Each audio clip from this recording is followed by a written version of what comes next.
Welcome to Helping Heal Horses, a holistic animal insights interview featuring April Love with host Poppy Phillips. Well, happy Monday, you guys. Middle of June. We are halfway through the year and we've got April Love today. And several of you had reached out to me to talk to me about April. So I pursued it. I want to say that I pursued April. And April, some of our members are super excited. They watched your unwinding video and they loved it. And you are a Northern California native, I think. I heard about you, gosh, probably like 15 years ago. And we've never crossed paths, which surprised me that we never ever crossed paths. So when she was giving a clinic over at Michelle Hasseltine's Pine Trails Ranch in Davis, I was all over it. I was like, Michelle, I want to come and meet her. I need to say hi to her. I need her on as a guest. And so I aggressively pursued her. And she was more than open to saying hello and just gracious and very open with her information, which I was blown away from. But she also is a great instructor. She loves her horses. She loves training people. She wants to make a difference. And I think she actually has. She has traveled all over the world teaching equine body work, but she's more than just an equine body worker. This woman thinks out of the box more than anyone I know. So April, welcome today. Thank you for being live with us on our membership. Thanks, Poppy, for having me here. It was great to meet you when I was in Davis as well, because on Maui, I don't have a lot of horse people to talk to, and you and I were just like... Yeah, we were all over it, you guys, because she's a little different thinker as well as myself, but she actually made me speechless a few times, literally, which is really hard to do. So April, tell us your origin story of how you came to be who you are today. What was there an event? Was there, like, were you raised holistically or did you just dabble in it? What's your story? So I was lucky to have riding lessons from my grandma when I was in like 6th grade once a week. And none of that's holistic. That's just a horse and a saddle and go ride. And then they got us horses. We had a little 5-acre ranch in Santa Rosa. And I had grown up in San Francisco. So they would take the grandkids up on the weekends and there was lots of chores to do. So there was 3 horses. We tried to disappear on the horses so we didn't have to do all the chores in 105-degree heat, like weed whacking and watering grandma's plants. And we would take off. And those poor horses, they'd be coughing or limping, but we didn't care. We're like 12 years old. We just wanted to get somewhere away and go hang out under a tree all day or by a creek all day or something. I left it when I was 17 and I got back into it at age 30. Because a lot of women find that that really was their passion. And it's like, oh, grow up, can't have a horse anymore. I got to have a job and kids and family and all that. So they find in their 30s and 40s, they're coming back to the horses. And then it was like a re-education. And I had fallen in love with Jerusha, this mare, and did everything wrong saddles from Jeffers, and wormed her as soon as I bought her and brought her home. And she'd never been off the property where she was at, colic that night. And it was just learning everything the wrong way, feeding straight alfalfa and sweet feed, wondering why I had a neurotic horse that jigged all the time. And I used to team pen on her as well as do the 50-mile endurance rides. And one day she just didn't really want to get in the trailer and couldn't back out of the trailer. And my horses, I could take them by their mane and load them in a 2-horse straight load trailer. You know, no halter, no nothing. So something was wrong. She was trying to like half rear to get out. And someone had told me about an equine body worker in the area, like body work for horses, you know. So he came, did a bunch of work on my horse, and all of a sudden, instead of 8.5, 9-hour, 50-mile rides, I was doing them in 4.5 to 5 hours because I had 100% of the horse. You know, there wasn't always, you know, low gut sounds or low, you know, metabolism or anything like that. So then that I wanted to kind of learn it, and I started training other horses, but I was still paying the body workers. And I'm like, wait a minute, I'm only clearing about $200 a month training horses, and they're leaving with $500 in a day. Something's wrong with this picture, right? And just being in endurance, I just kept wanting to take another class and take another class. They said, take a sports medicine massage course. So I did that for horses just to learn all the muscles, but they don't even get into the groin or the inside of the hind legs. And then you take a ting point therapy class and you're like, April, I think it's totally weird that they called it sports medicine massage for horses, and yet it was super superficial. Like literally. It's near you guys. She was in Newcastle and we practiced on broodmares that didn't have a muscle anywhere. And I paid $1,200 for that course. I'm like, okay, this isn't it. And then you do ting point therapy and it's like, okay, the meridians are out of balance, but you have side bone, ring bone, and arthritic horse. So, and then, you know, you start doing the body and then you're like, oh, but they have a crooked head. And people are like, well, how are you going to fix that? Okay, I'll go take more courses. So like $19,000 later, it's like, okay, I took this course, I took that course, and I would take it back to my little horse, Tiki. He was a white Arab gelding. And I'd practice on him, and he was kind of my spirit horse. He'd say, like, you know, he liked this, or he didn't like this, or throw that out. And so, and that's how I kind of developed my program that I put together. And at the time, I was having a lot of shoulder issues from doing cranial sacral the other person's way, where you let the horse thrash on you. And I was like this. I would put my hand on the horse and like walk up like this, and then put this hand out, walk up like this. And they give me the saddest horse at the end of the day. Oh, we didn't know you do this. Can you fix him? And I'm like, I can't even lift my arms.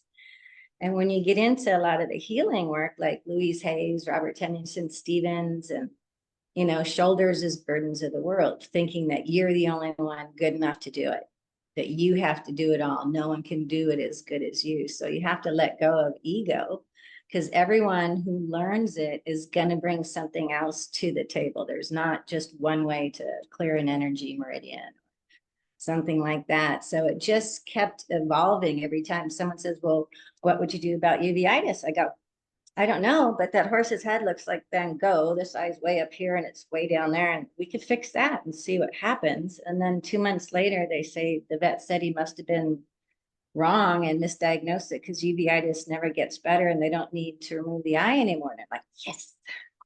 And we actually have the before and after on that horse, you guys. So how exciting is that? Is giving horses, not only horses, but humans, hope for their horses. And so, April, thank you for your passion. I just find it so amazing that you invested and you dove deep, and every time you had a problem-solving issue, you figured it out. Like you went somewhere, you did something, you got it done almost all the time. Like you've fixed some really out-of-the-box things that most people say can't be fixed. So, especially stage 4 roar and equine shivers and string hold and all of those things. So that's been the most amazing. That's cool. So what'd you do for the roar? Was that a sternum first rib issue, or what was that? So that's level 3. So what we found, I had a horse, I got called back east that had stage 4 roar, and the cranial bones are compressed on the left side, compressing the laryngeal nerve on the left, and the first rib is misaligned, compressing thoracic outlet on the left. So it's compressing both ends of the nerve. And it was a vet that actually gave us the diagram and showed it to us. And I was like, so are the tie back surgeries always on the left? And he says, yeah, they are. And I said, so where's the laryngeal nerve on the right side of the body? He goes, it runs in a different pattern. So we did the cranial work on the horse, the first rib. We did cold laser therapy for the nerve damage, and then fed nerve regeneration herbs like from Silver Lining. And he went back down to a stage 2 to where she could ride him again. That's amazing. And I actually didn't know the nerve only ran on one side of the neck. Well, it's both sides, but it's a different pattern. So when it happens on the right, it doesn't affect the breathing apparatus. So, but when it happens on the left, it compromises and compresses. Yeah, and then it starts to get really lazy, that flap. And I had a really powerful horse in training, an Arab mare, 15-2. You asked to trot, you'd slide to the back of the saddle. And she had that from the racetrack. And the vet just kept saying, just keep riding it till it gets so bad. And so bad means that, and the other horse that we helped too, just leading them, they can't breathe. So I would pony her and she couldn't even climb a hill. She couldn't get enough oxygen. And then they did the $5,000 tie back surgery. But this was before I knew all about the stuff that I know now. That's so exciting. But it was just sad to watch this powerful horse just go to. Well, and it's technically a head injury. Yeah, two things, but yeah. Or there's always more than one thing affects that. Sorry? Do you think dentistry could be a culprit too? I followed Bert Lammert around. He was a great equine dentist. He'd go with the book and say this tooth would mean this lameness and this tooth would be this, but I don't think the laryngeal nerve is that close. I do know that the crooked head makes it so the horse can't chew sideways, so they start to chew up and down, making the hooks and waves. And then your horses will get that big muscle on the forehead. So you'd probably see all of that before it would be affecting laryngeal nerve. You're the only other person that I've ever heard talk about the temporalis muscles being bulgy. Most people think it's very attractive, especially halter horse people, you know, and they're shanking those halter horse people, the horses so much that their temporalis muscles like end up bulging. And when you point that out and it goes away, everybody says, I didn't know that wasn't normal. But it is not normal, you guys. Right. Yeah. So fascinating and fun. And well, and when you're like that, you're going to be spending a lot of money on power tools to take down the hooks and waves. And that just creates, you know, cracks in teeth and cavities and the teeth loosening in the gums. I love talking to you because it makes me think different. It makes me think deeper and different. It's a little overwhelming, April. But it's fun to like think about a whole new angle. And we're both muscle testers, so we can definitely go through a process of muscle testing and ask these questions. You actually believe that many things are related to viruses. Is that true? You have a lot of things going on, but so first rib is usually misaligned in horses by 6 months of age, starting your high lows and a whole bunch of other issues. And we've switched to the knotted rope halters like 20, 25 years ago for the natural horsemanship. So that all the horses are coming up with Cushing's, uveitis, more damage because that thin knotted rope just slides right up behind the occiput when they sit down and pull back on these patient poles. So between the smushed head, the first rib, and nothing in the body, you know, working well, when you have cranial issues, it opens the body up to absorb more things. And since COVID hit, I do long distance readings on horses. People send me pictures and I let them know what's going on, viral, bacterial, with bones, where there's pain, all that. And all the horses are coming up with viral in the lungs for the last 3 years. And they're like, well, it doesn't transmit to horses. I said, you're petting them on the nose. You're kissing them on the nose. You're biting a piece of apple and giving it to your horse. How do you think it's not transmitting to the horses? And so when we muscle test in the class and you get viral in blood systems and dural tube and brain, that's usually when we find EPM. And I'll say, have you tested your horse for EPM? And if there's viral and bacterial, I'll say, have you tested your horse for Lyme? Yeah, how'd you know? Because I asked. Yeah. So fascinating. Now, do you think some of that viral muscle testing is vaccine overload? Because for me, when I muscle test and I get virus, often it's vaccinosis. Definitely, because most of my clients that their horses can't have the shots anymore, I've told them about the homeopathic nosodes, the living vibrational waters to try and detox their horses. But it's the pharmaceutical companies that are telling the vets that your horse needs this. The vets aren't taking and drawing blood to see that you still have titers 5 years later from that 4-way shot. So we're over vaccinating and overworming, and then we're starting to see your metabolic issues, your IR, your insulin, your allergies is all from the smushed head and all the toxins in their body. The overload, the overactive immune system. What is that water thing you just mentioned? So I think it's called Healers Who Share. It's vibrational water remedies, and you do like saliva and a hair test, and they'll see what all the stresses are.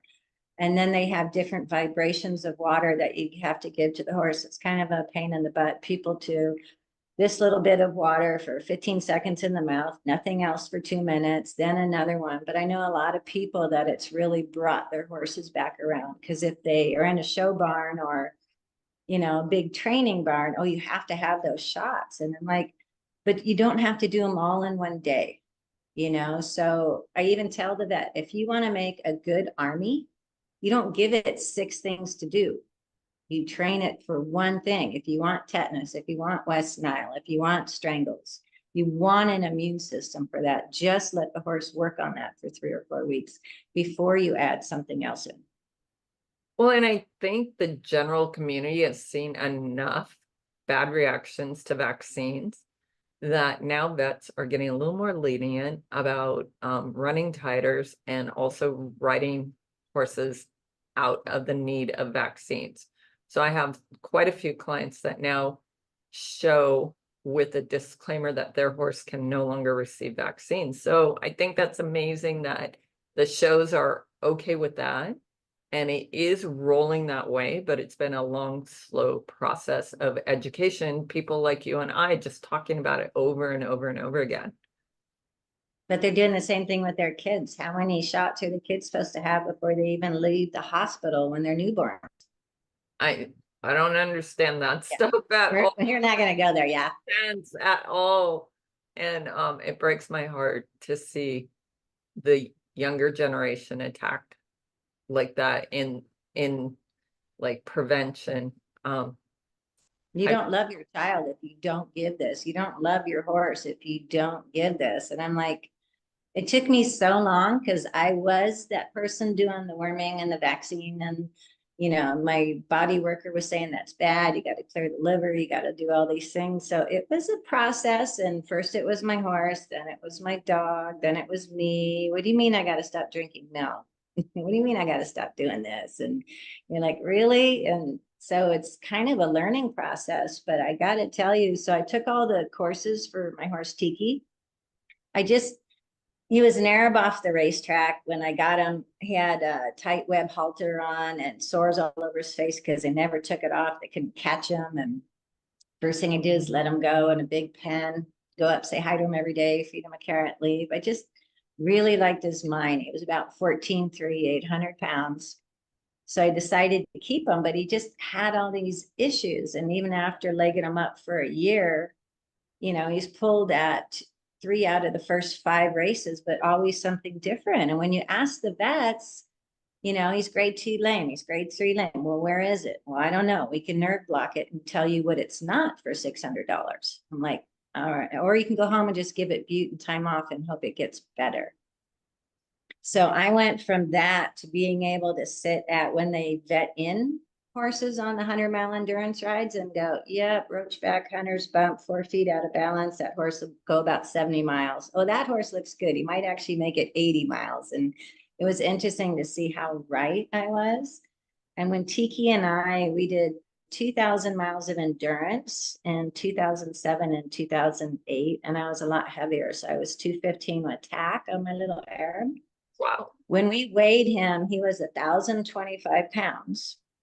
We did 41 consecutive rides of 50 miles or more in a day in 2 years with no vet pulls, no vaccinations, no wormers. And he was drinking water with 100 other horses, slooping in the water troughs, washing their bits, and, from all these different areas. But once you learn the holistic, you can ask, what does my horse need to boost his immune system to do this event?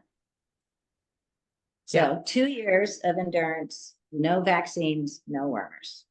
What do you use for warmer? Do you deworm? So at the time I did the Dynamite Excel. It's a feed through organic. It's got digestive aids and the diatomaceous earth. Summertime fly, I tell people to get the 50-pound sacks of organic feed through diatomaceous earth and sprinkle it on all your poop piles. And then you won't have any flies in 2 weeks. You can keep that up where the horses pee. And then you can feed that through. And then about every 2 or 3 months, I do a fecal count. If you're going to do a fecal count, you should do it on the full moon because more eggs hatch in the horse's body on the full moon. So if you have to use a chemical wormer, do it on a full moon cycle, like the 3rd or the 4th day. So I just kept doing that and calcium bentonite clay, and he didn't have any parasites for 2 years.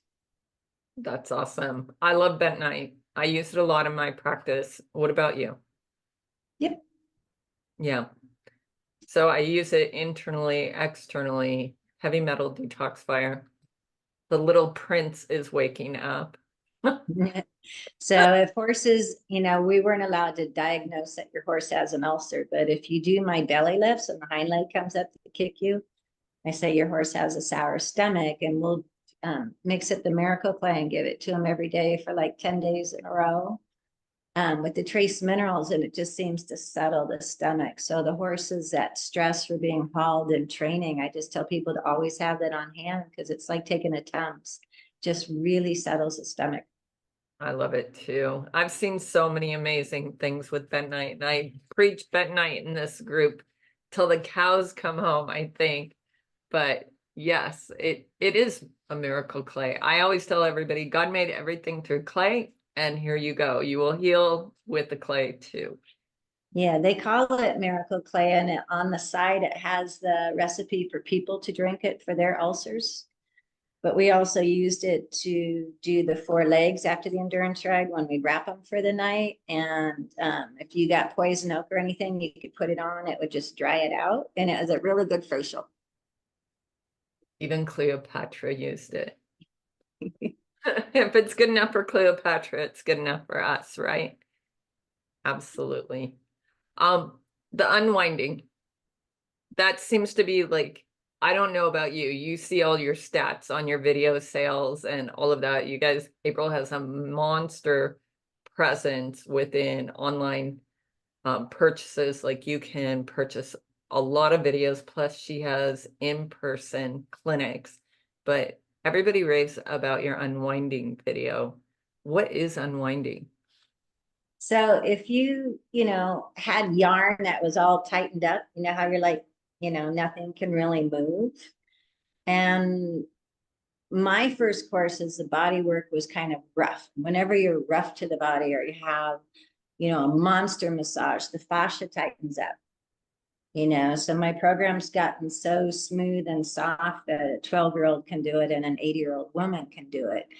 But it's so gentle that when you're doing the whole program, because we blend the clearing the K27 kidneys, and we do release all over the head to start the cranial unwinding, and down the governing meridian of the spine, and down the pectorals to the belly on the conception. So you're opening all these meridians before you even start, and then adding Dr. Bradley Nelson, emotion coding, and defenseology, and then the bladder sweeps. And that's before we even get into atlas axis, ribs, withers, and the whole horse just slowly starts to go like this. And in an hour, people would just laugh. They go, my horse is like 2 inches taller and I already have to use a step ladder. Could you stop making him bigger? I said, well, but your horse was like, it was trotting around like this, and it needs to be like this, So on the pictures that we have, so the horses would get like 4 inches longer and 2 inches taller, and all the fascia would just like fluff up. It would look like they gained 20 pounds. And in the level 2 class, the front legs go from like 4 inches apart to like 8 inches apart as you're unwinding like the sternum. So when you're talking to the fascia and the hide, it signals to the muscles to let go. So my level 2 class is way easier than that sports massage course I took that beat me up. We're like, really? All you have to do is hold this with love and the whole stifled muscles just melt? I'm like, yep. That's pretty cool. And we have some images that I can share on that. Do you want to share that right now, April? Just so they know what we're talking about, because 2 bay horses. I can explain each one just real quick. And I do have your book cover. So you guys, April has a brand new book out, which is, do you want to talk about it while I have that up? Sure. So everybody was like, so, do you see anything wrong with my horse? And I'd be, well, there's a couple little things we could fix. And by the time I start working on it, the owner's almost crying, going, was my horse in pain? I go, yeah, they're uncomfortable. There wasn't anything in your horse's body that could move correctly. So I can just walk up to a horse in the stall or in the cross ties and say, so it's heavier on right rein, doesn't want to do left lead canter, terrible going down hills, and probably doesn't want to pick up a hind foot for the farrier because you have a sore SI joint. And they're like, how do you see all that? I said, just the hooves and the body stance and the muscling and how the horse is holding itself. So I had to put that into writing. So we finally got that. That was like another year. It's funny that I take these big, long courses, but then I only write these little books. Yeah. Well, I appreciate little books because I get overwhelmed with, oops, wrong share. So here's the images of the bodywork, whoops, of the eye. So that's my level 3 class. The bottom, well, the top eye, 5-year-old mare, they were going to remove the eye, already been through the steroids. It was in the UK. And she was scheduled like 2 weeks from then to have the eye removed. And that's a $5,000 surgery. And the below picture is after I did my level 3 work, where we actually detox the eye, shift the cranial bone so the lacrimal bone can shift and release. And then the orbit of the eye actually gets blood and oxygen again. And those are all the horses that are banging their head and always rubbing. And you'll see that it's pink in this inside corner. And if it's pink, then you have inflammation and some kind of infection. So you always want to be looking at the inside corner of your horse's eye. That should be white. But that's the level 3 course. So we're kind of jumping ahead. We got to go back to the level 1 picture. That was just to get you guys excited. So the before picture was in Pennsylvania. The top horse had regular body work every month. I walked up to him and I said, I'm sorry, I can't tell. And the bottom picture is an hour later. So if the back's in spasm, the head's going to come up. They have this, oh, I can't get my horse's head down when I ride. Well, if your back's in spasm, your head's going to come up and you're going to pull with the front end. So, you're going to get really tight and girthy. So you have to kind of release everything. So it looks like he gained about 50 pounds and he looks longer and kind of bigger. He looks a lot bigger. Yeah. Hardly looks like the same horse. But when you're in pain, how do you sit? You're not like, oh yeah, I just feel so good. People are in pain. You're just sitting here like this. We shrink in on ourselves.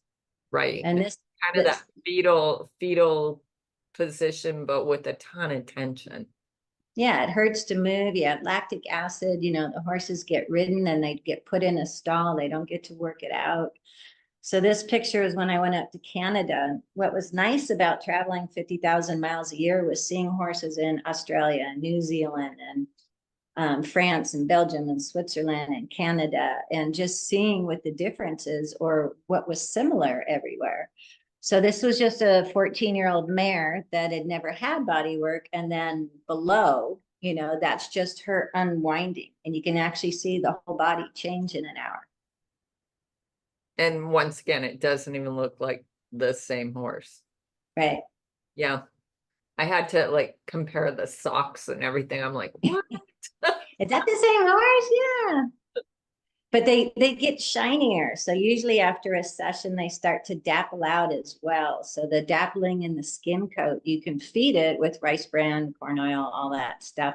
But you don't truly have a healthy horse from the inside out. And when all the oxygen is going through the fascia and the blood and nutrients is moving in the whole body, everything just gets softer and the horses will walk away. And the owner's like, I'll be darned, my horse has got dapples all over his butt and rib cage now. I said, yeah, that'll be another $20. No. But I also teach them that, you got to clean that bean thing because they have to be able to pee to detox. So Right. if it's down, I do that for them too.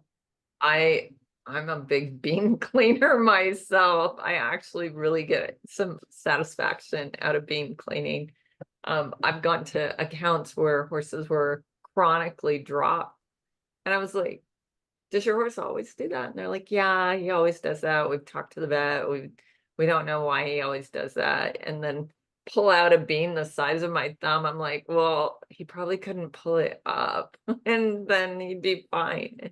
And so I actually got 7 the size of small walnuts out of a 25-year-old horse. They left him at my property while they were moving, and he was stretching out, and some of the pee would go this way and some of the pee would go that way. And she goes, oh yeah, every time I ride him, I stick the hose up there, so I know he's clean. Oh, the nice cold water hose. I'm sure that really melts all them beans out. And I just getting all that out when they're that hard and calcified, it backs up the kidneys and everything. well, and it's weird because people don't actually understand that there's like 3 little holes along the penis that you can like evacuate more beans from. It's not just the tip. And so I was an AI tech. I went to Colorado State University and got my AI certification from them. And when I was cleaning stallions, I noticed that. And I was like, nobody told me this. Like, I've never seen a diagram of this.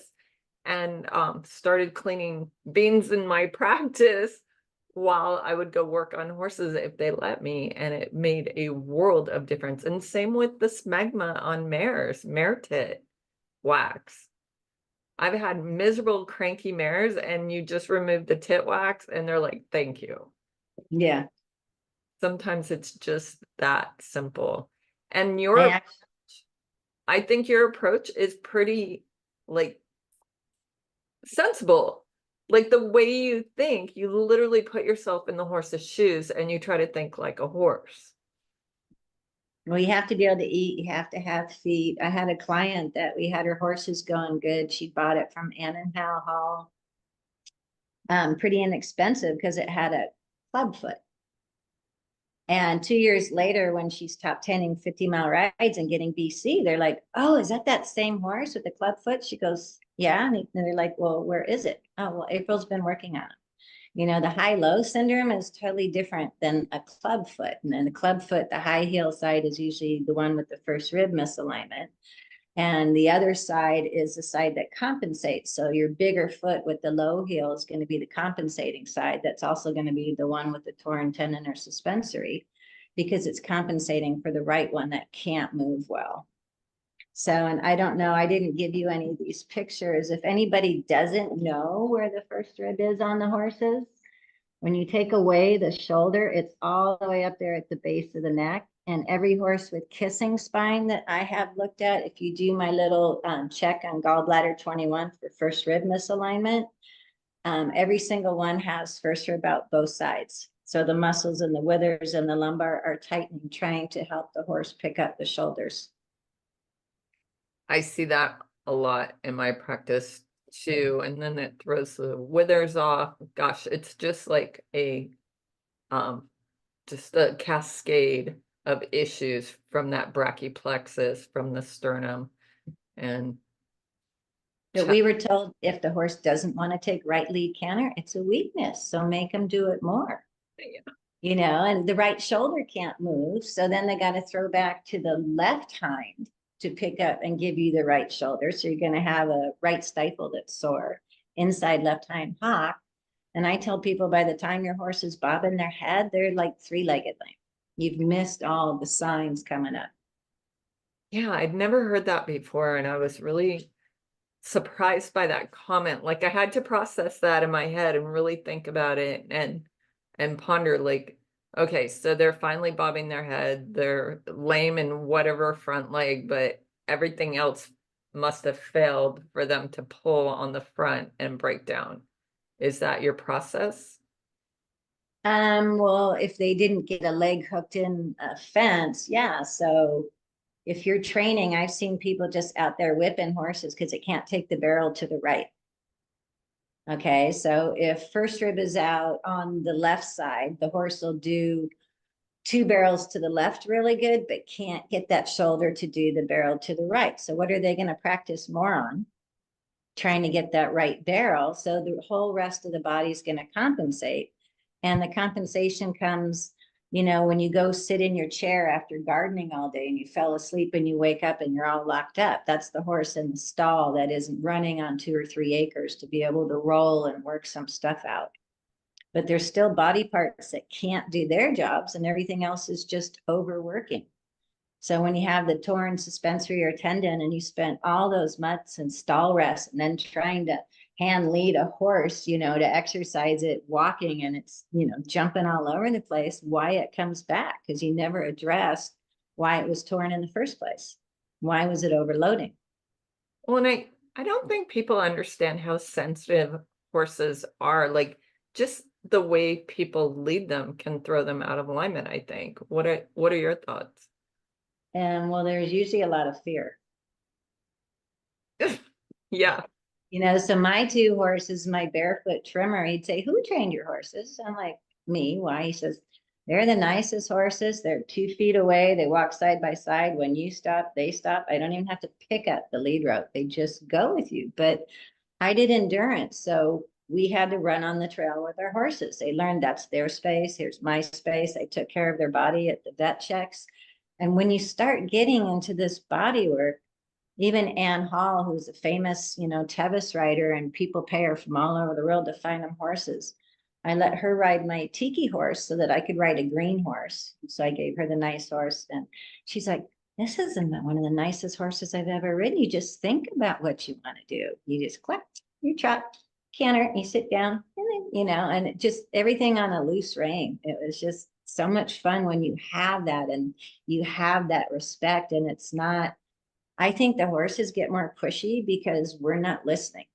My first DVD ever is the horses are talking, "Are you listening?" And if your partner's not listening, you talk louder, right? "Are you hearing me? Are you hearing me? I got a headache. I'm going to keep butting my head like right in your boobs because that's where your solar plex is. And my head needs some energy. So I'm going to smash your chest." Or, you know, they're biting because they need some attention to their teeth and their face. Yeah, they try to point us in the right direction, but we don't often see it. Because our trainers and farriers and, you know, the good old boy way, it's been working that way for 50 years, still working now. It's like, yeah, no, it's not. Well, the beautiful thing is those days are waning out. I think the average horse lover, the ones that truly love their horses, want that more intimate relationship, which is Or they know, you know, I'm not riding my horse. There's a testimonial from a place I did in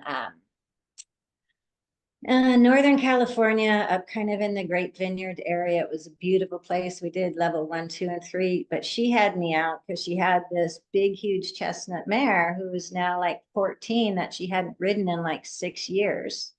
The right hind would just fire, lock, you know, the equine shivers, all of that. Couldn't even get near the hind end because it's so sore.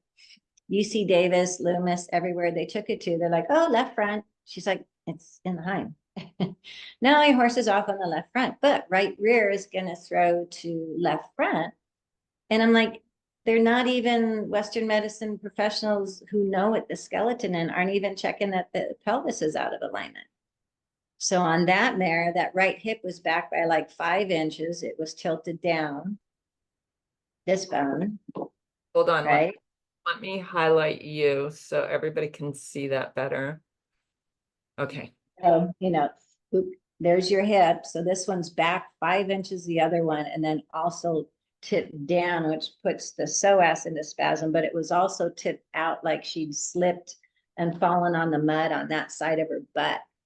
So when you look at the rear feet, you know, I always tell people, don't evaluate your horse's hooves from the front, do it from the rear. So when you squat down 10 feet behind your horse, you're going to see all the hoof imbalances, the crushed heels. On that horse, the inside heel was totally crushed and the toe was turning out. So she wasn't even breaking over at the stifle straight. That whole hind leg was in the wrong direction. And as soon as we brought the hip up, changed the angle, and then pulled that in, she was out there trotting and cantering and sliding stops and staying square. And the lady's like, "I haven't seen her like that in 10 years. And you believe that a lot of your horses are out in the right hip, we do see a lot of right hip issues.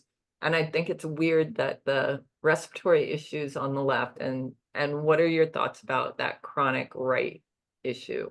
Hi. I thought it would be different in Australia because, in Australia, the water goes different, right? Because you're on the other side of the planet. So on this side of the planet, our foals are born predominantly left. And that's why the racetracks go to the left. In Australia, their foals are born predominantly right.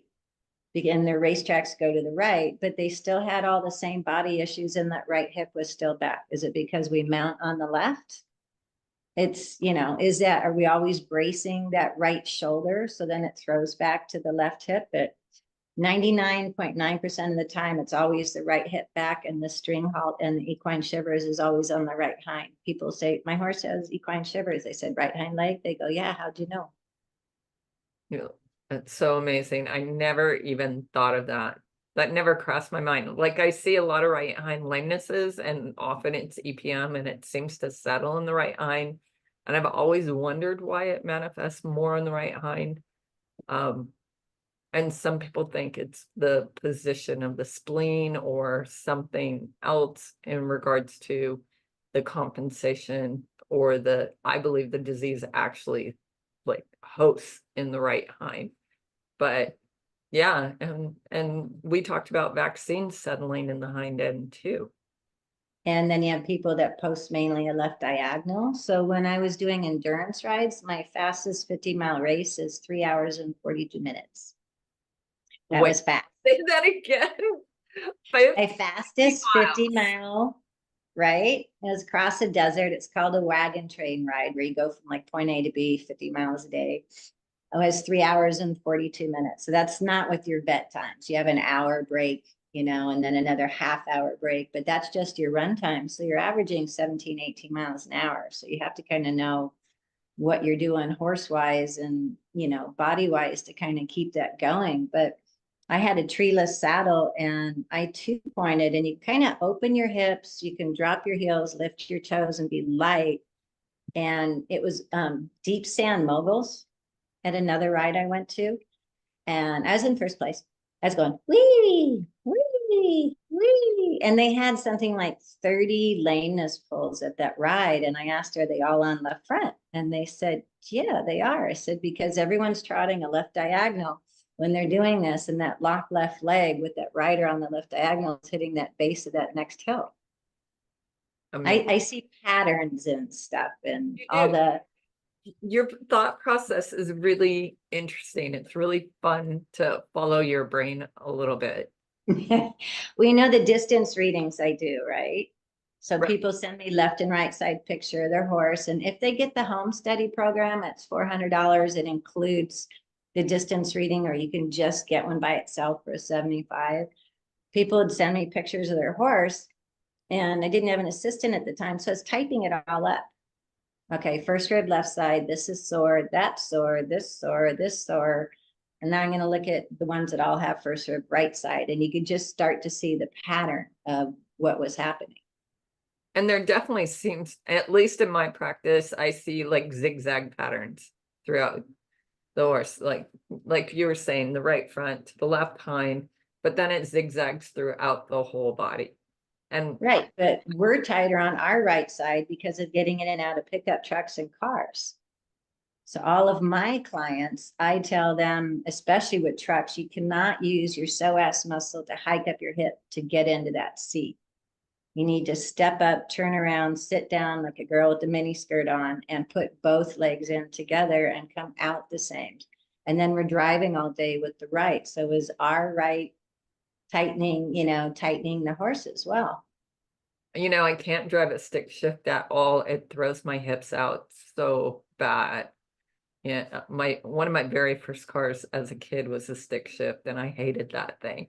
But also I was just thinking about the heart being a little more on the left-hand side, and I wonder if that breathing issue with that nerve issue is connected to the heart. What are your thoughts about that? I just never really thought about it.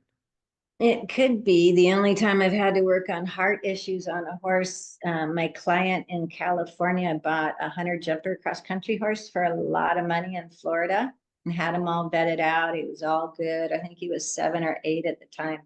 Shipped him over here and they vaccinated him and sedated him for dental floating that day. And it triggered something in his heart. And he's never been the same. So I gave her a heart rate monitor, but they said he can drop dead out from under you at any time. I wouldn't be jumping fences. So all of that triggered too much. And most vets are right-handed, giving it on that side. You know, so how many vets are giving it on one side of the neck versus the other when they go to sedate your horse? Right. True. I never really thought of that, but that's absolutely correct. And this is why I like talking to you, because you just get my brain kind of spinning. Well, So that's like the horses that are head shy, but only on one ear. You just go to the other side because the old cowboys and vets were right-handed and they would twist the horse's left ear. I April, tell people to bridle the horse from the other side. can you talk about kissing spine a little bit? I actually have x-rays and pictures. I really recommend people get on Facebook and look up Helen Davies in South Africa. We've had her as a guest. So I've been trying to work with her. She doesn't get pictures before because I can, in my reading, say what's going on before they put the horse down. That was so dangerous. And then she boils down and shows the bones and everything. But I have permission to use all of her pictures in my writing and stuff and just give her credit. So we did newsletters recently about the little fractures of bones in the withers. You know, so when you have kissing spine, it's going to be, you know, in one of those two areas. And I worked on horses, you know, where the withers are drawn too close and the lumbar spine's drawn too close. I worked on horses with scars in their back from pieces being cut out. I'm like, okay, so you're cutting out the pieces of bone, so it's not there anymore, but you're not addressing the cause. Why are muscles so tight pulling the bones close together? Doesn't anybody want to ask that? I was always taught muscle moves bone, bone does Right. muscle. So I always think about that, but I don't know if anybody else does. I worked on a horse in Belgium that was a jumping horse, but you know, both hind legs come together. And it was 7 years old. She had x-rays, diagnosed with kissing spine. I did my whole session. I do the body and the head. And she says 3 months later, wow, the vet says my horse doesn't have kissing spine anymore. I said, great, can we get those x-rays? No, he won't release them. Yeah, I've had more hard times trying to get, oh, the side bone and ring bone's gone. Great, can we get those x-rays? No, they don't want to give them to us. I'm like, really? So awful. Yeah. Why do you think that is? Do you think that's like a supernatural issue or like an ego issue that vets don't want people to know that body workers can actually fix kissing spine? Or legal issues. I don't know. I know like there's so many states that outlaw, you know, people like us working on horses that you can't have a big sign on your truck and vets will turn you in. And when I lived in Sacramento, I was going to buy some property and open like an equine rehab place and take all free horses. And then people come have classes there. And then I get this letter from Sacramento Veterinary Board being investigated for diagnosing and treating. And I was like, so what do you think I'm diagnosing and treating? Because basically I fly globally, not working much locally. And well, your video on Cranial says horses with headaches. If you look at the cover, it's a 2-year-old horse and its head looks like this. And I'm going, yeah, it looks like it has a headache. You can't say he has a headache. That's diagnosing. So I had to change the name of the DVD to Equine Cranial Sacral in parentheses, formerly horses with headaches. Oh. I had to do all these things on my website. I couldn't say like a medical intuitive for my long distance reading. So if you put it into the woo-woo animal communication thing, they leave you alone.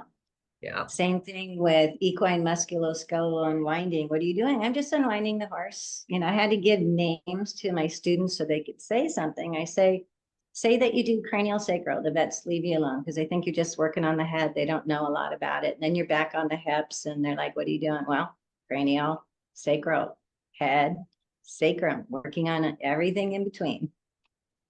But yeah, I have a lot of students that have to tiptoe around. Utah's really bad. Really? Yeah, you can't touch a horse. So she works under a trainer, and it's part of the training package that comes in. When your horse comes into the barn, this is all the things that's going to be due. It's just part of the horse training. That's amazing. That's actually really smart. And then that way the trainer gets whatever they want done, and there's no questions asked between like, hey, can you pay for this? Hey, well, your horse really needs this. So I love that idea. Well, I Hey, was retraining problem horses, and I'd say we're going to do the body work. We're going to balance the feet. My vet's going to do the teeth. I'm going to look at their nutrition, and then we'll see what's left. And in 30 days, I had done what the other trainers had quoted them 3 months. And they're like, you unzipped the color of my horse that was rearing fire-breathing dragon when I brought him to you. And now this docile little thing that says, are you going to get on me now? Is not my horse. What'd you do with my horse? So I took him out of pain. I listened to what his issues were. We fixed it. Now you have a nice horse. that's so awesome. Okay, April, we've been chatting for almost an hour. Do you want to like open this to all the members to ask questions? We can, but can I point out my other books real quick? Oh, yeah, absolutely. How do we connect with you? So this is the first one I ever did, Horse 101, all the things you wish you learned before you got your first horse. And we give it out free in an ebook to kind of educate people when the horse trailer is rocking, you don't climb in, all these other kind of things, what makes a horse colic. And if you just go to horseacademy101.com, you get the free ebook. And then everybody said, so what do you do about stones again? What do you do about over vaccinating? What do you do about bacterial and viral? So then I had to write this book that's on Amazon. They're all like $9 if you want the paperback. And you'll throw out everything that is in your medicine chest. You do not cold water, fresh hose wounds. That's the worst thing you can do, or saline bodies.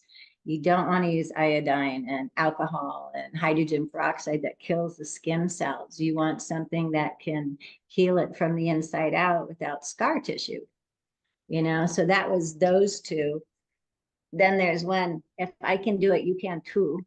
It has why my customers and clients follow me for years before they finally come take a test, because our things of worthlessness and not being good enough from childhood, we don't think we're good enough. And I tell people the worst thing you can do is not try.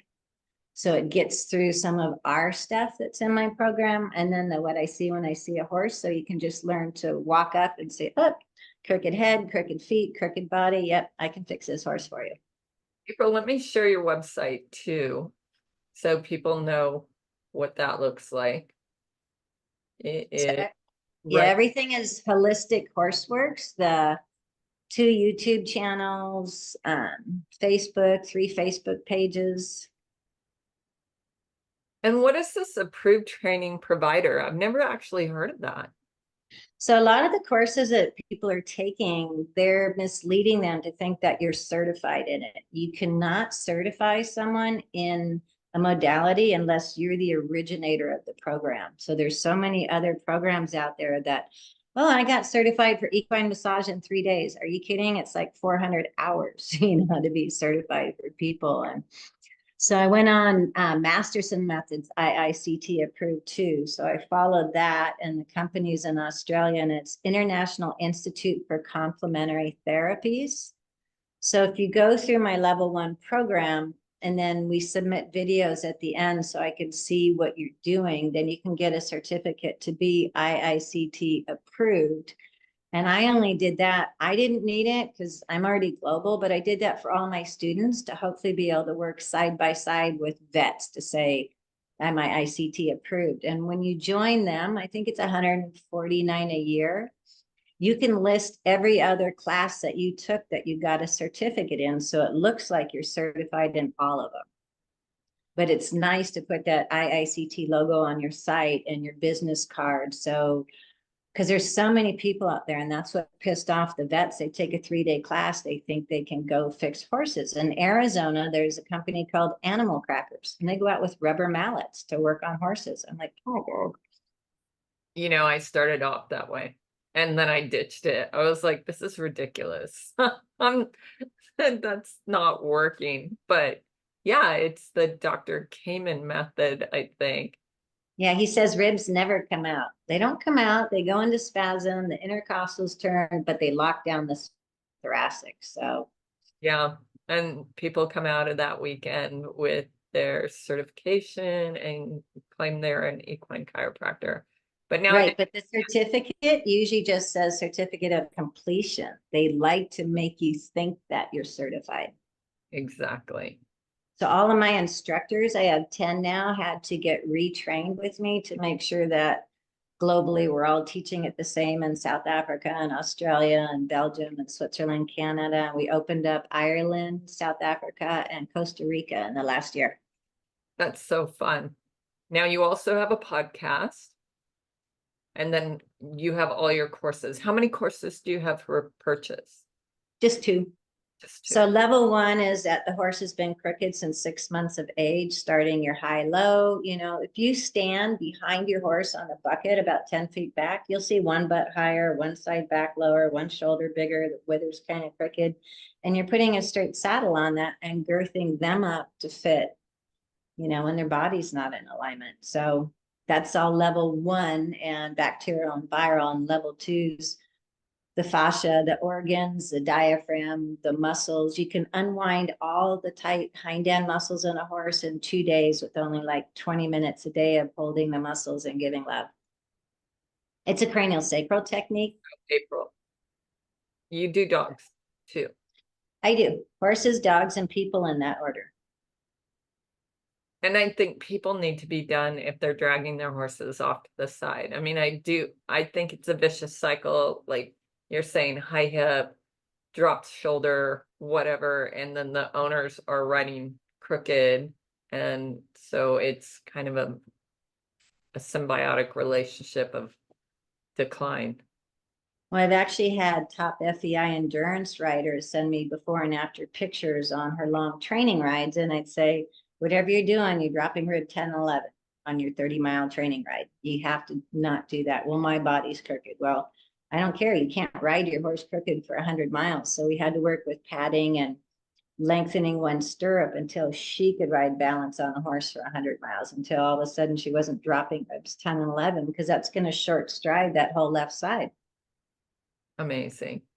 All right, let's leave it open to everybody else. I'm going to open the gallery. And you guys. I'm not going to answer any vet type questions. I can say stuff. If it was my horse, I would do it this way. Cheyenne, do you have any questions? Sure. Hi, April. I'm Cheyenne. Nice to meet you. So glad to get to listen to you today. Okay, so just today I worked on two horses with their sternums off to one side, and I am finding the pattern of rope horses, especially team roping horses. And I haven't noticed a pattern yet, whether it's to the left or right. It seems to be both. What are your thoughts on how I can help these people prevent this? Because it's happening consistently with rope horses. Once in a while, barrel horses, once in a while, a pleasure horse, but super consistent on rope horses. So tell me your thoughts on sternum there. What body work are you doing for them? Are you releasing the first rib? Yes. Yeah, 100%. And picking up one leg to actually push on the sternum over, getting the withers on the other side, using leverage. It's an easy move. It works very well. But my whole thing is, yes, we're fixing them. How can we help prevent this? And, you know, my brain's trying to figure out, why is this happening? Is there some move as they're coming around the corner? You know, it's mostly on heel horses, but not always. Sometimes it's a head horse. So I'm thinking, okay, how can I help these people strengthen that, or do something, maybe not strengthening? Maybe there's something else they need to be doing to make them not such a all the time thing that's happening. Well, send me like a left and right side picture when you're done with the horse at my email address, april@HolisticHorseworks.com, because a lot of body workers are getting ribs 2 and 3 and not the first. I find the twisted sternum on I back. do, On I back. do, No, on but I'm just saying, what after you're now? done, I'll let you know if something Okay. is being missed for free. I have Okay. backyard pet horses. So any horse that's had a hard trauma to the chest, been kicked or whatever, I'm finding most of it's going off to the right side, the off side. There's only a couple that go Mhm. off to the left. In my level Okay. 2, we unwind that, the diaphragm and the intercostals, but you have to get them out of the sticky tack pads and the girths that grip. You know, they have this Okay. round quarter horse and they're trying to get the tack so they're not slipping and sliding, and that can tweak and tighten that again. I mean, we release the sternum like in one session, but you have to address all the ribs, the intercostals, the diaphragm, is it hanging off on one side, and look at their tack. If I'm working on a horse again, I'm like, I want to see your tack. Well, I have to use this square skirt saddle. Well, I don't like square skirt saddles on any competition horses because it really digs into the psoas. But they're like, oh, I have to use that grip, that, grippy tack girth so that, we don't slide. And how are they Mhm. Are they pulling this way like we were originally taught to do, or are they pulling this way? All my clients, I have them do buckles on both sides, so they're gradually doing on both sides, not continually pulling everything over in one direction. So let's Okay. tack, let's do that, but send me a picture after you've done your session and I'll see if we're missing like an elbow, the intercostals. Are you doing the myofascial behind the scapula to free up all of this? Yes. Yes, I am. So not in I front think of what's, the neck. no, behind. Um, what I was mostly wondering about is prevention. What Well, can I have, or can I have them do anything for prevention? But I think the tack is fantastic. I do. That's probably The tack and getting into always it. gripping on one side, and how much they're gripping that horse's Yeah. fascia and body to not slide. In endurance, we always had to worry about our saddle sliding so far back on the uphill that you were making the psoas sore. So the type of breast collars we recommended had the extra piece that goes up over the withers in front of the saddle. So it brought that whole breast collar strap up, not across the horse's shoulder, but following the line. And that gives people a lot of stability for that extra wide girth. But I tell everyone to go back to the mohair ones. People don't want that. They want the neoprene because they don't want to have to wash girths. Mine were the mohair cotton ones, but they had elastic things on each end. So, you could do a little bit on each side. If you're always pulling one way and you have that ring there, that's embedded in their flesh when they do the Western saddle, that's always going to be Yes. tight on that side. So Right. if something Yeah. keeps coming back, I look at the environment and the tack and what they're using and how much I have to do that Dixie Midnight pad because it grips the horse, right? And you're bruising all the fascia. And I have to use this girth because it grips the horse. And that, again, is bad. Well, and That's awesome. Thank you for that. for the rope horses, I know when I was a kid and I roped, they only rode them to the left. They just Oh, I know. they just looked Yes. left. And actually one day, because I came from Yeah. a show background, I was like, why are we only loping to the left? This makes no sense. And they're like, oh, you don't want to lope to the right. Your horse will start swapping leads on you. So yes, this is a mentality in the rope industry, and it's still like that, right, Cheyenne? I mean, people aren't getting their horses roped. 100%. They're Yeah, not. they butte them, give them time off, and then they just go for it again and they inject the hocks. Yeah. Or they inject every joint in them that moves. It's unbelievable. So yes, you're correct, Poppy. They're still all making left-hand circles and not to the right. And one by one, I'm trying to change that. I'm like the one woman boycott over here in Texas trying to make it right. But I love the tack part of it. That's great. The pulling up on one side, because I'm trying to figure out why every day am I having to fix these? Not necessarily the same horse over and over, but every roper that comes through, same thing, same thing, same thing. But they need So, a saddle and a girth thank that you. grips the horse so they don't get ripped off the horse. So you have to see what can change, just like barrel racers and reiners want that square skirt saddle. But every time that horse turns and bends, the saddle and the pad, it's usually a crushed felt pad or a Dixie Midnight pad, is just irritating that psoas. And the other end of that attachment inside the hock. So you keep irritating the psoas and your hocks are going to be this close together. And I tell people, great, you love your saddle, fits your horse, go to the leather store, cut a round skirt. Get that square part out of that psoas in your 18th rib and stop bugging that area. You need Perfect. you need a Cheyenne Thomason exclusive rope rehab saddle. Yes, for sure. Your son's good. Okay, ask some. You can create something like that and have him start riding in that and winning in that, and then you've changed. Oh, that'd be awesome, wouldn't it? Yeah. Yeah, and yeah. I try to get people back to the Navajo blankets that breathe. I'm like, if you wouldn't wear it for underwear, don't put it on your horse's back and in its armpits. Yeah.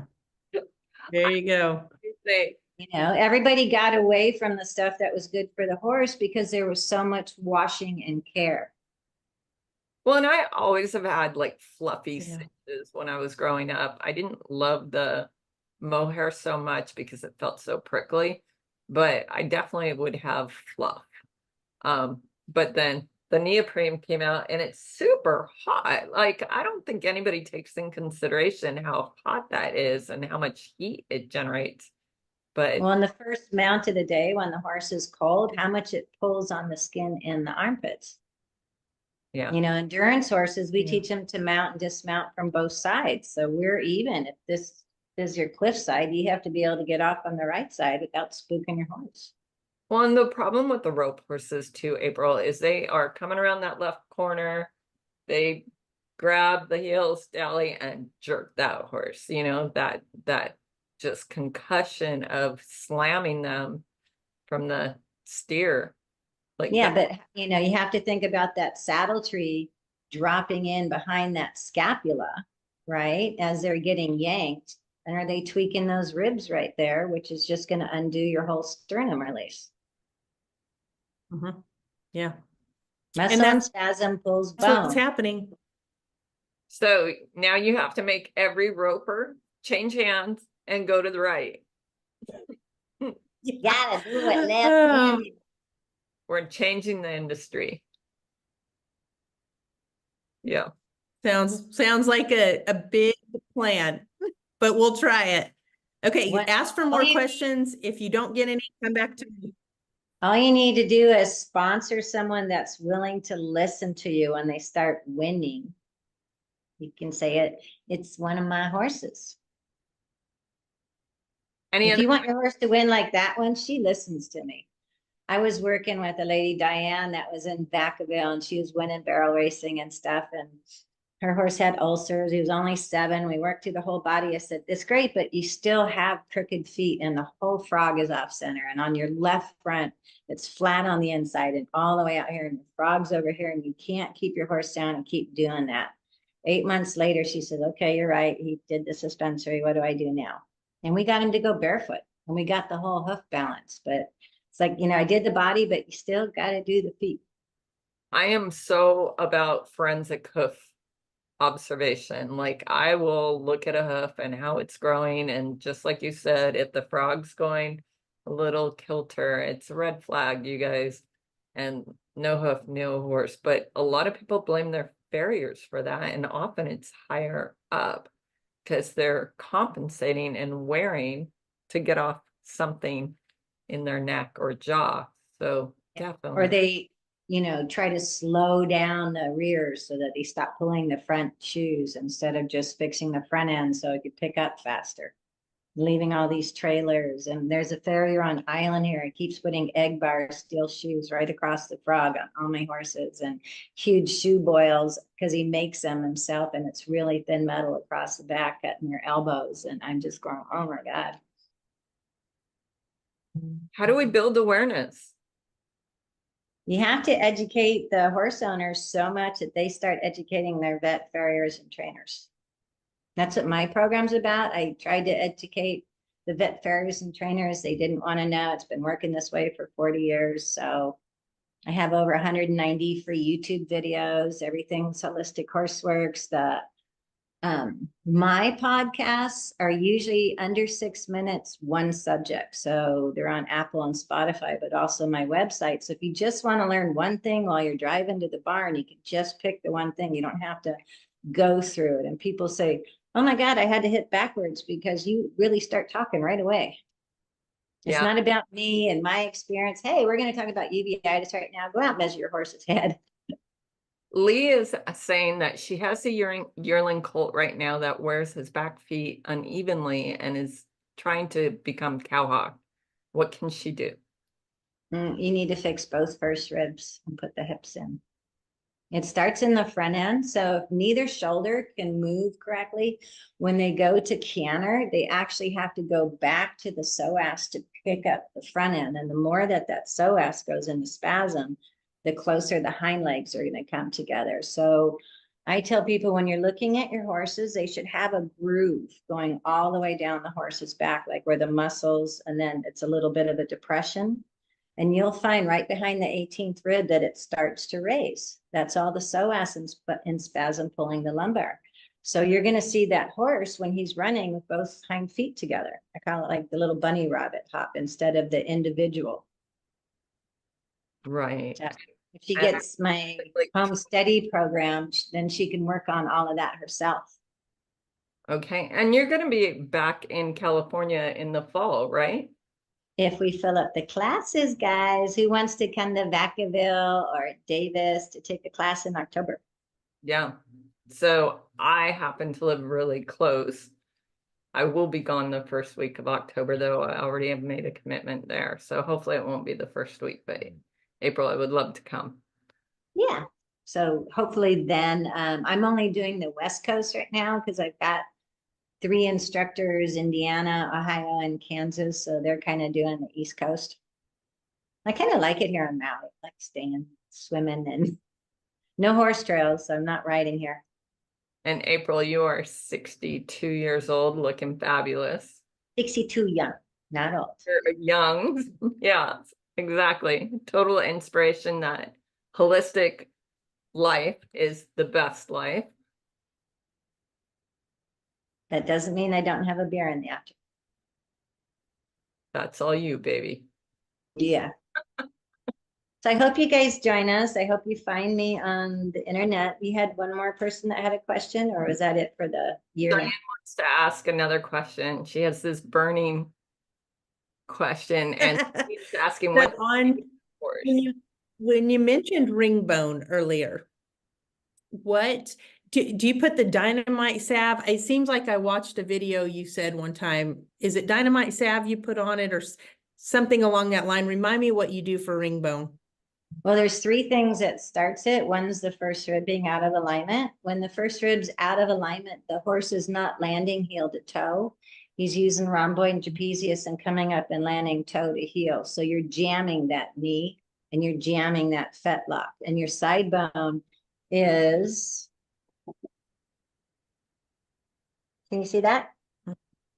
Yes. So when you're looking at your horse's coronary band and it's not round and the ting points aren't soft, that's what's under there. And it actually affects the coffin bone. So people say, can you ask if my horse wants to jump? I said, you have side bone and ring bone. He might want to take off in the air, but he doesn't want to land on those feet because it's painful. It's like rocks in your shoes. So I tell them to do the body work first, to add 1/3 of a cup of apple cider vinegar to their feed, kind of gradually to help break down, because osteoarthritis is porous where the other bone is dense. So when you're doing apple cider vinegar, it helps people with ulcers and indigestion, but it also helps to break down arthritic hands and feet and knees. And then we use the dynamite balm, not the salve. It used to be called wound balm, but it's not supposed to go in a wound. So they had to change the name. And we do a sweat once a week, but you have to be careful and watch the video, because I had people doing tight saran wrap and it's too hot. The plastic that I use is like your shavings bag, stiff plastic. So that air is still getting under there when you put it around. So that's your side bone. If they have ring bone and a thicker ankle fetlock area, I just put the balm all the way up, cut the plastic a little longer. Okay. And I have a YouTube video on that because no matter what I said, they used the wrong plastic, the wrong bell boots interference. They were blistering the coronary band saying, what am I doing wrong? So every time someone said, how do you do that? I made a little video. So most of my YouTube videos are also under 4.5, 5 minutes long because we all have short attention spans nowadays. So you can just make a little reminder, one podcast a day, one video a day, 4 minutes, good. April, And then the equine musculoskeletal unwinding is the level 1 course. Someone had written what was the name of the course. excellent. So that comes with, it's a landing page. So one thing that I'm doing that other people aren't doing, everything is on a landing page and digital download. You get your workbook, you get your videos, but I can't change the moves in the original video. So every time we change or upgrade the moves, I add another free little video in there. So there's a whole page of here's how we do the elbow, here's how we do the knee, here's how we do the new ilium pull down. And you always have access to that page. 2 years from now, you're like, oh, I got a horse again. I want to refresh on that. Or the kid's gone off to college and I have time again. It's not digging through stuff. You just go back to your homework page and it's there. And we update the workbook every year, which is about 145 pages. That's amazing. Yeah, I wanted to say something about that ring bone and side bone is people that leave bell boots on forever drives me crazy. I just think it's a recipe for disaster. But they do that because they have the crushed heel and the horse isn't picking up the shoulder because of the first rib. So if you fix that, they don't have to put the bell boots on and they don't have to have the egg bar shoe that makes the shoe boil on the elbow. So you still got to go back to, I was that why child. And once I learned about kinesiology, because my mom always just said, because I said so, but why? So now I can say, but why? Where it started. Is that where it started? And that's what I empower on my students to really feel good about that. And then they get to submit 5 case studies after, one at a time. And I let them know if they're missing anything. You didn't quite get ribs 10 and 11. How, show me how you're doing the move. You're not quite getting the axis. So show me how you're doing the move. And I didn't have any of that in any of my classes. Right. And people 5 years later, can I continue my course? Sure. Because I'm not about ego. I'm about you guys helping all the horses out there. Yeah. April, thank you for your time. This has been a wonderful chat. And thank you guys for watching. And you know where to reach out to April. It's HolisticHorseworks.com. April at HolisticHorseworks.com. Excellent. You guys take care. I expect you to send me a picture of one of the horses after you fix it that the sternum keeps twisting, and I'll see if I can find some. Right on. Well, I appreciate all the help. Thank you. You bet. That's what I'm here for. That's so kind of you. Thanks, guys. Yes. And now that we're live on Facebook in a certain way, I have to figure out how to quit going live. Okay, let me see if that worked. You want me just to cancel out and you can work on all that? Yeah, if you want to go, go. Okay. Thank It's you. beautiful and sunny here in Maui, and I'm going to go to the beach. Woo woo. I'm going to go clean stalls. Yeah, we're longer live. All right, guys. See you next time. Hopefully in October. Okay. To learn more, visit HolisticHorseworks.com. And before you go, make sure you have a copy of our free ebook, Horse 101, Everything You Wish You Had Known Before You Got Your First Horse, at HorseAcademy101.com.